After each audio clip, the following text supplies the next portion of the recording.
They say when you find the right house, you just know. That's exactly how it felt the day I pulled into the driveway of the little ranch-style home tucked at the end of Red Maple Lane. It was nothing flashy, just a quiet, sun-drenched lot, with a big oak in the front yard and a porch swing that creaked like it held stories. But to me, it felt like freedom. After years of apartment leases, upstairs neighbors stomping around at 2 a.m., and a landlord who never fixed the heater, this house was mine. Every square foot of it. The first thing I did was take a deep breath in that empty living room and say to myself, this is where I start over. I've always had a thing for colors, blame it on the artist in me.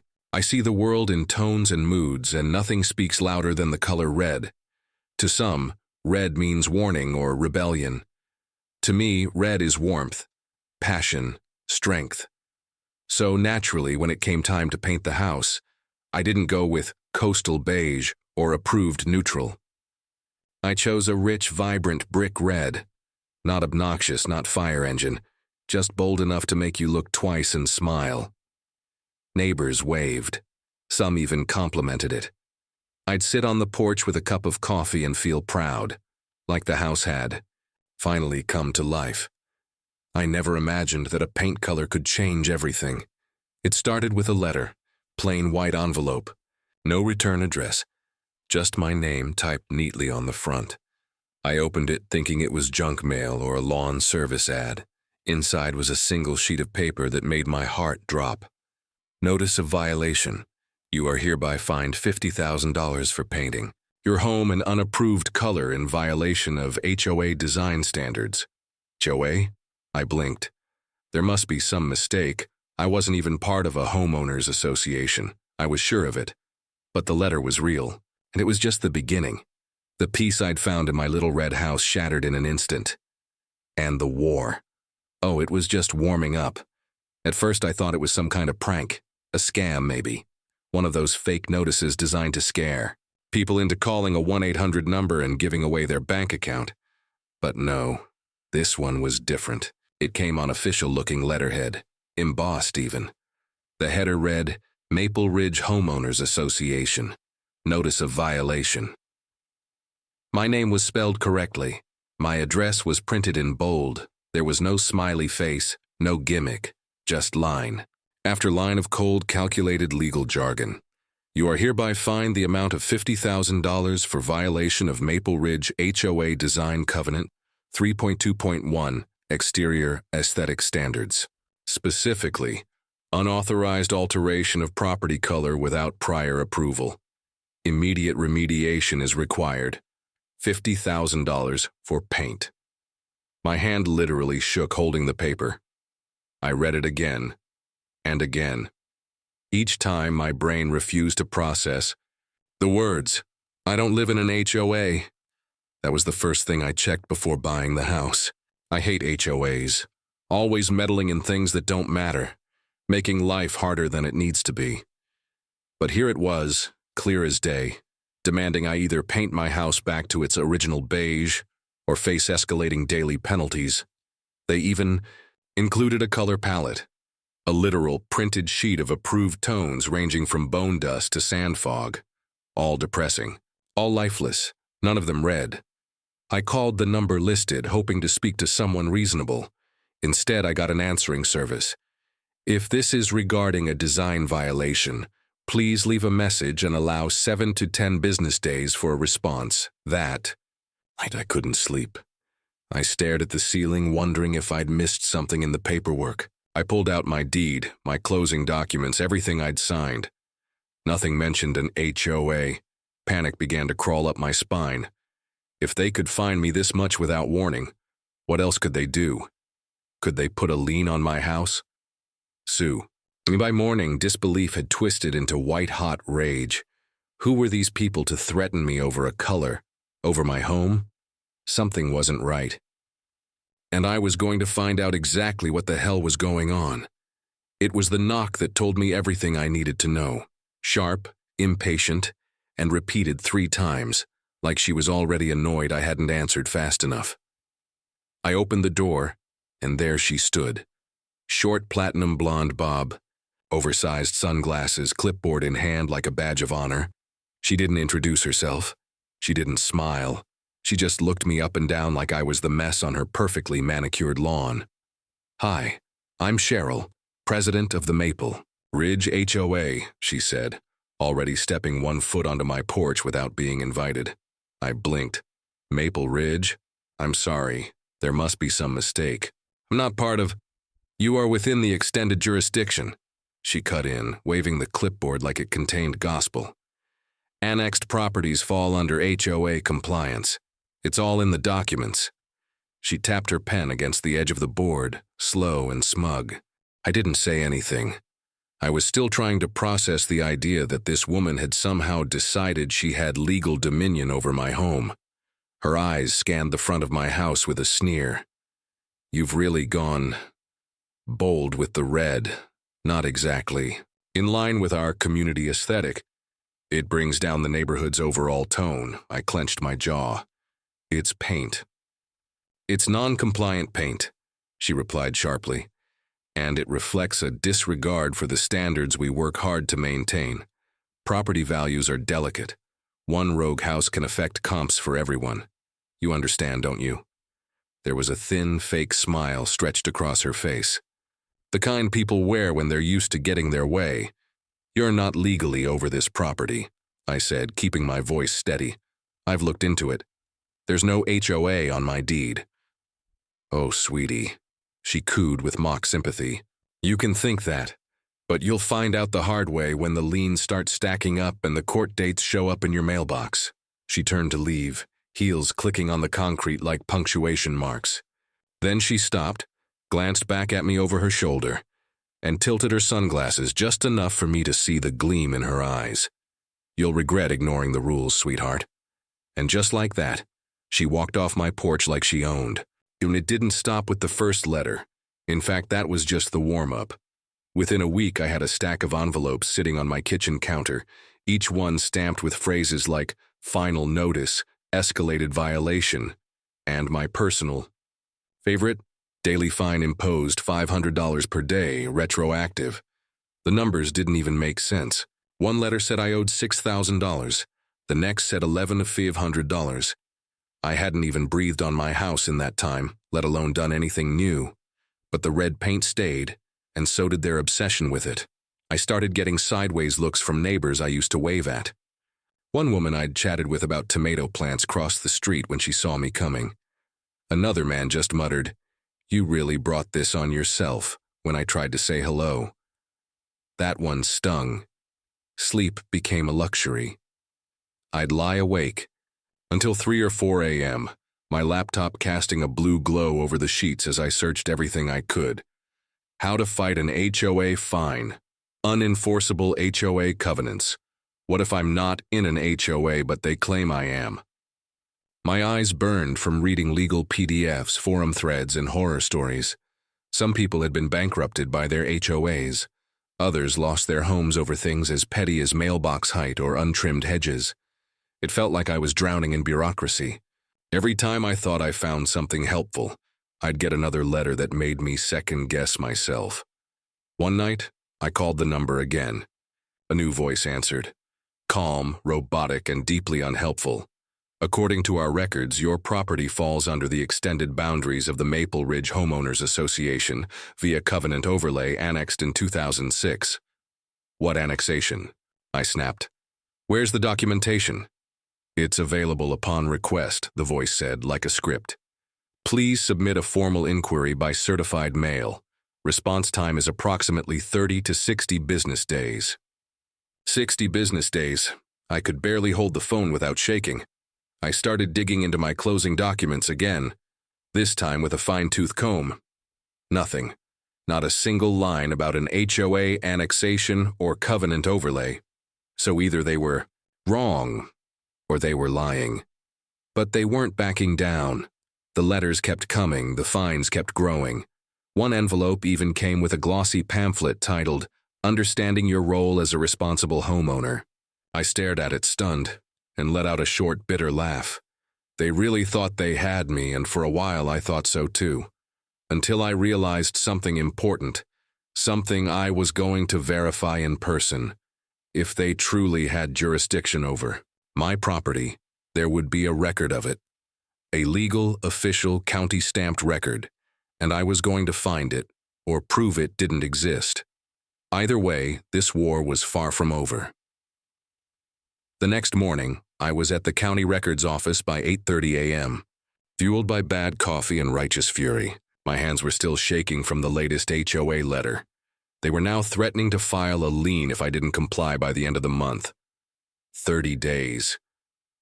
That's how long they gave me to repaint my house, beg for forgiveness, or risk losing. Everything. Not happening. The building was quiet, cool, and smelled like dust and bureaucracy. A clerk behind a plexiglass window barely looked up when I approached. "I need to pull property records for 47 Red Maple Lane," I said.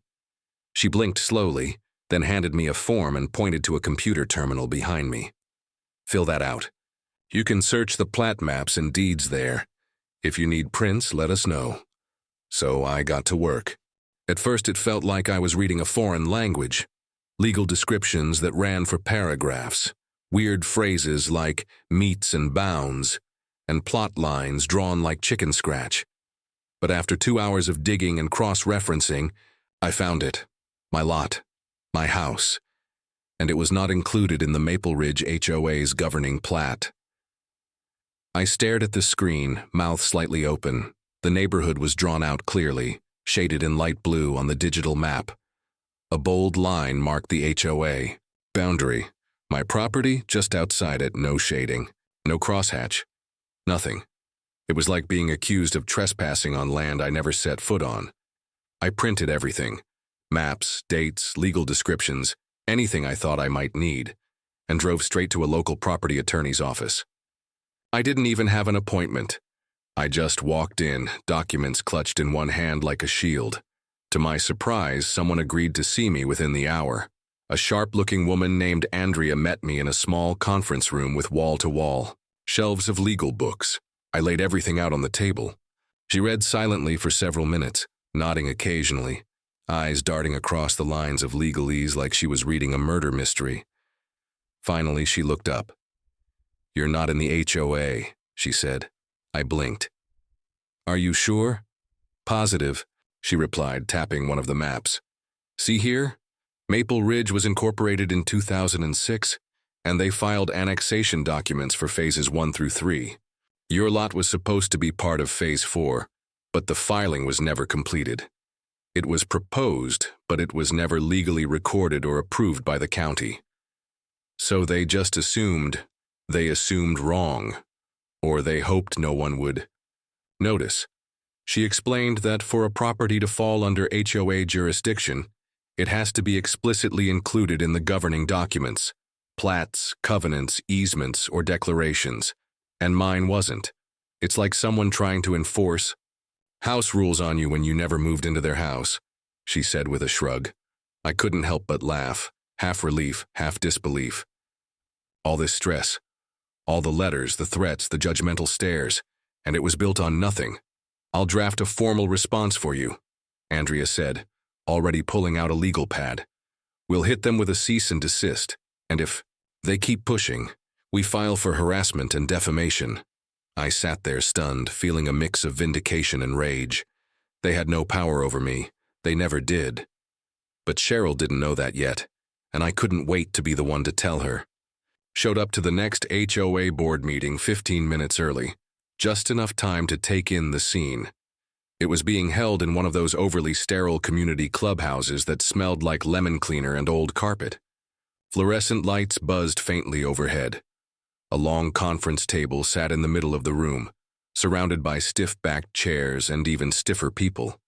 At the far end of the table, there she was, Cheryl, hair sprayed into submission, lips pursed so tightly it looked painful.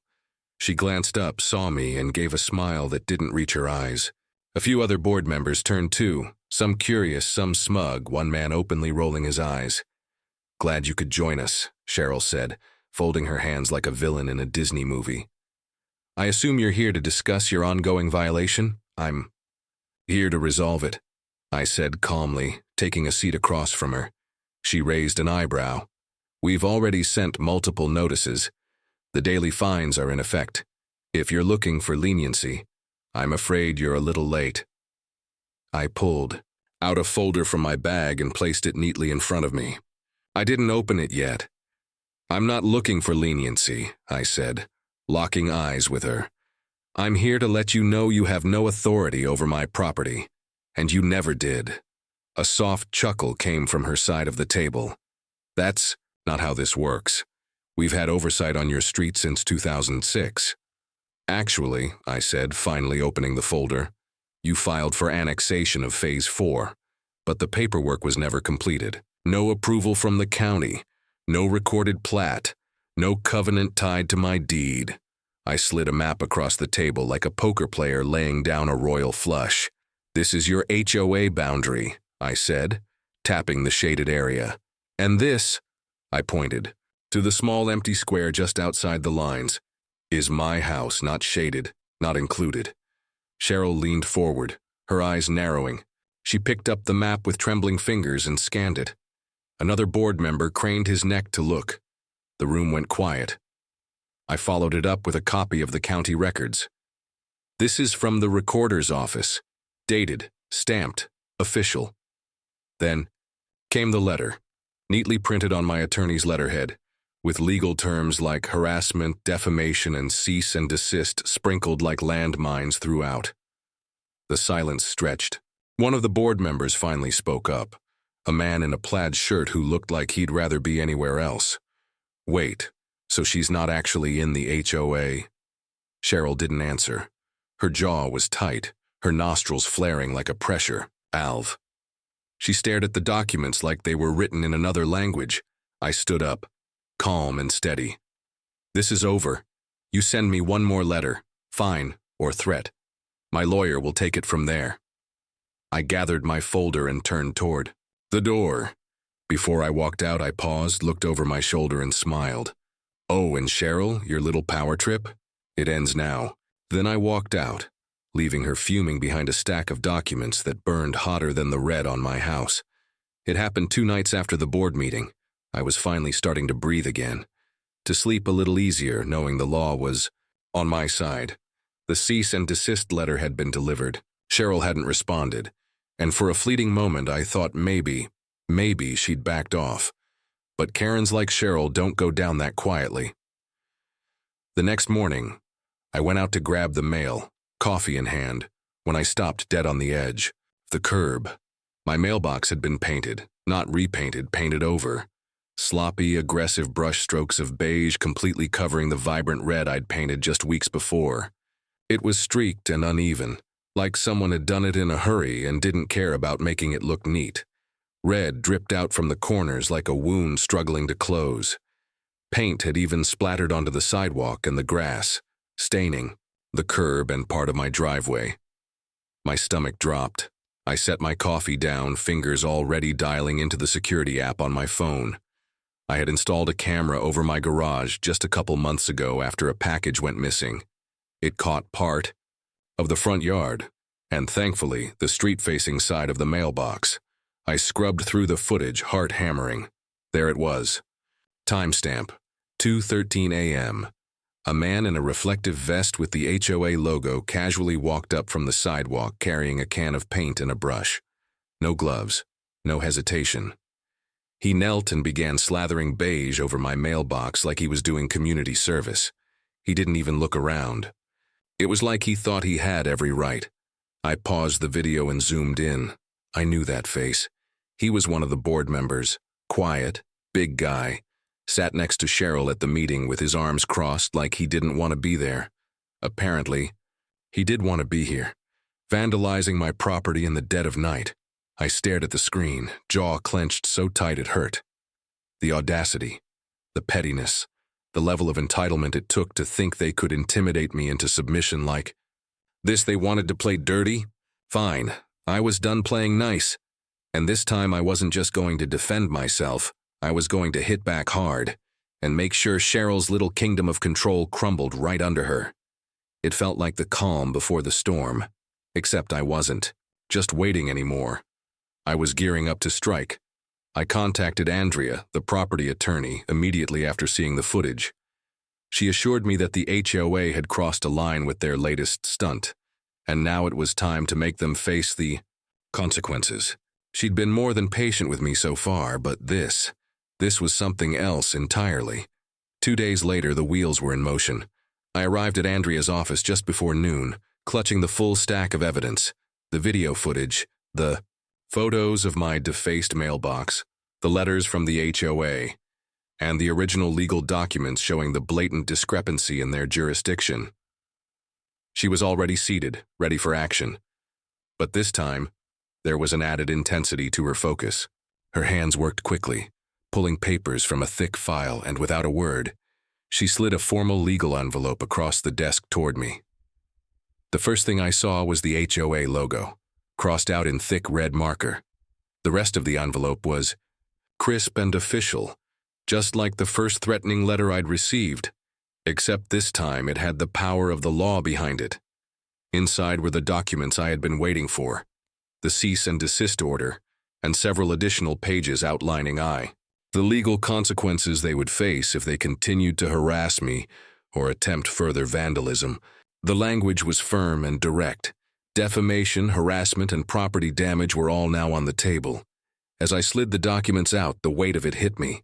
I wasn't just playing defense anymore. I was on the offensive, armed with everything. I needed to make this nightmare end. Andrea looked at me, her eyes sharp. This should be enough to force them to back down.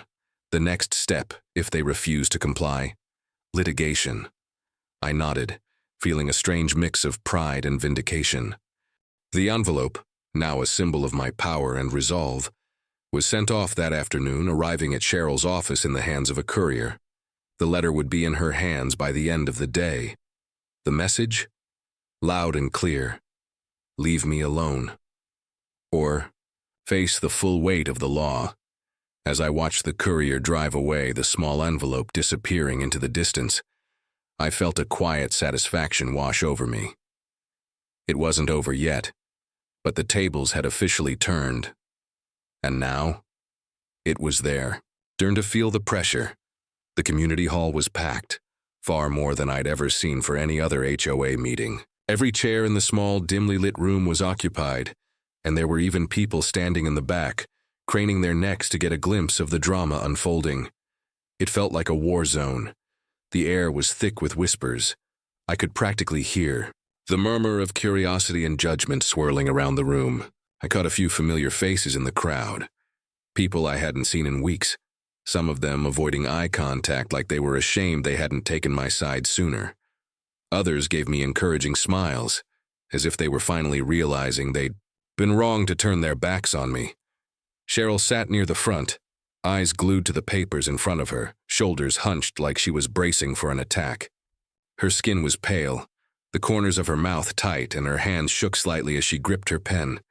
This was it, the final showdown. I stood at the podium, heart pounding in my chest, but my face calm, collected. Behind me, the projector hummed.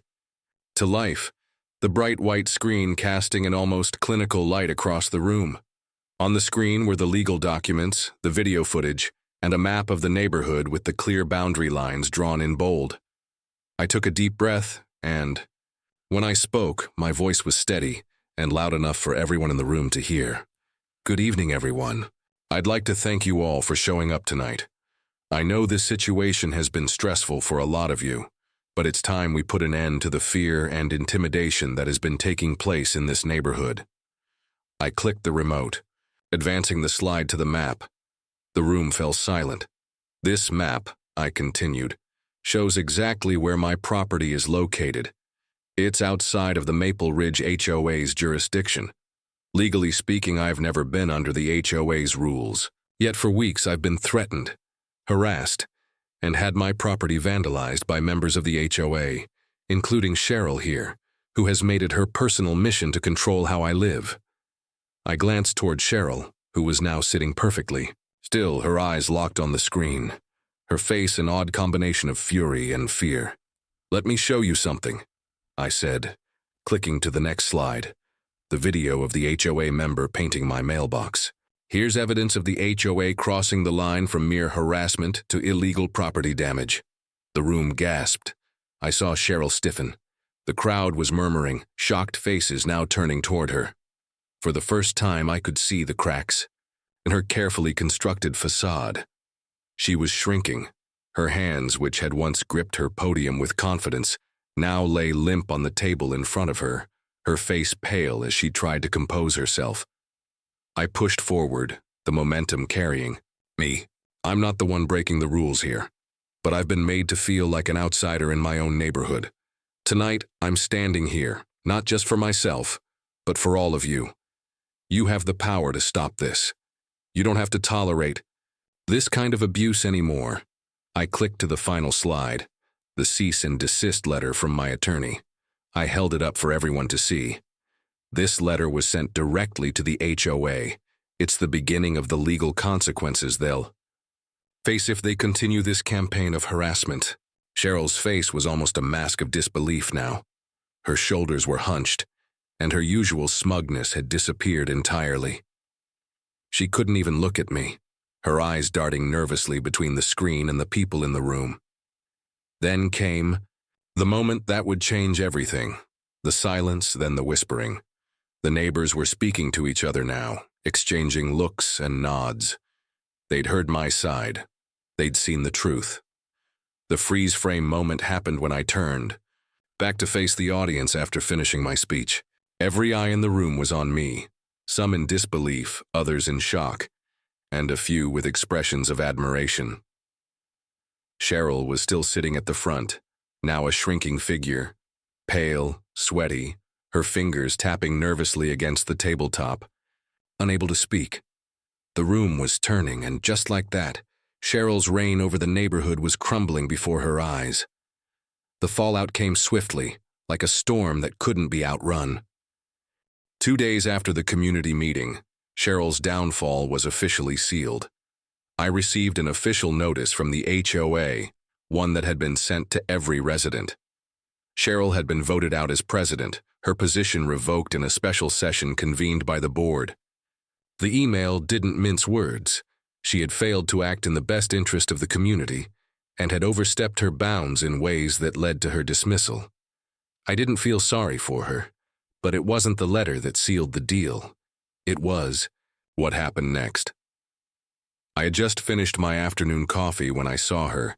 Cheryl walked out of the HOA office at exactly 2:15 p.m., her pace slow, her head down. In her arms, she carried a cardboard box, the kind of box someone carries when they've been escorted out of a job. Papers and personal items, probably mementos of her self-appointed reign, tumbled carelessly out of it as she moved. Her usual sharp, commanding posture was gone, replaced by a drooping, defeated form. She looked like she'd aged a decade overnight.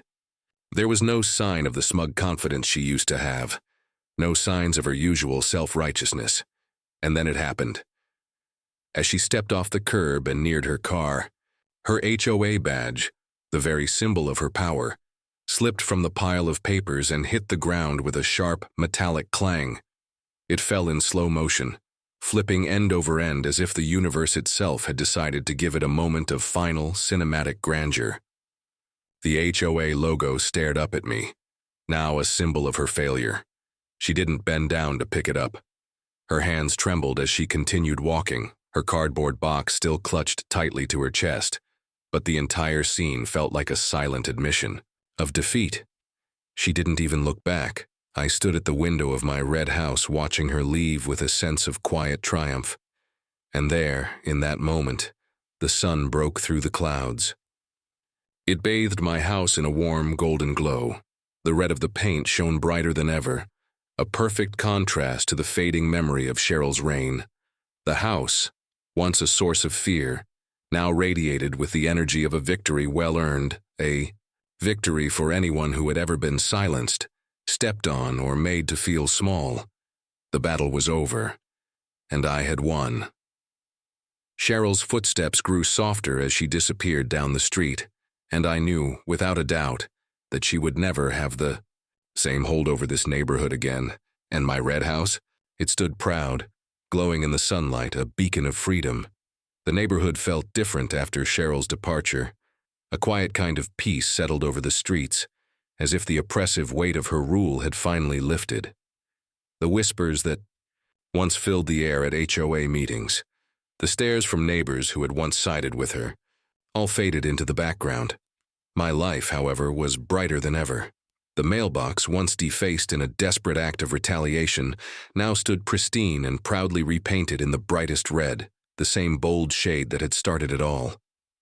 The paint glistened in the sunlight as if to say, "This is mine, this is who I am." The flowers in the garden bloomed a little brighter too, the air a little sweeter, and even the evening sky seemed to take on more color. It was the perfect sunset, the sky painted with shades of orange, purple, and pink, as if nature itself was, celebrating the end of one chapter and the beginning of another. Birds soared high above, their silhouettes framed against the vibrant sky.